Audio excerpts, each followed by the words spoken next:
మీలో ఉన్న విలనిజం అనేది కూడా 'రెక్కీ 2లో కూడా మేము చూడాలని వెయిట్ చేస్తున్నాము. ఇంకా బోల్డెన్ మూవీస్‌లో కూడా. 'రెక్కీ 2' నాకు 10 రోజులు ఇచ్చారు. యాహ్!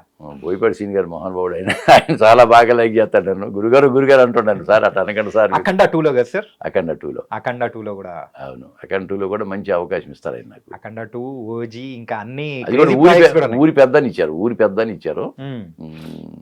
బాగా అంతకుముందు కూడా ఊరి పెద్ద ఒక రైతు క్యారెక్టర్.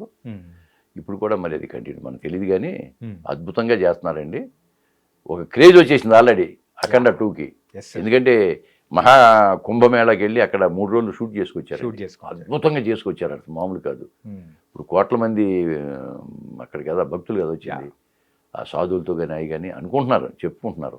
వాళ్ళు చెప్పకపోయినా జనాల్లో ఒక ఊహ ఎలా ఉంటుందో తెలుసు కదా. ఆయన బోయపాటి సీన్ గారు టేకింగ్ అదిరిపోతుంది, ప్రమాణం కొడుతుంది. బాలయ్య బాబు గారు ఈసారి పండక్కి సంక్రాంతి సినిమాగా వచ్చి 'డాకు మహారాజ్' కొట్టేసింది. అవును. దసరాకి 'అఖండ 2'తో వస్తున్నారు. బ్రహ్మాండంగా కొట్టబోతుందని మాత్రం సూపర్ డూపర్ హిట్ అవుతుంది, డౌటే లేదండి. పెద్ద హిట్ కొడతారు మరి కాంబినేషన్లో పెద్ద హిట్ కొడతాడు ఆయన. దాంట్లో నేను చేయటం నా అదృష్టంగా భావిస్తున్నా.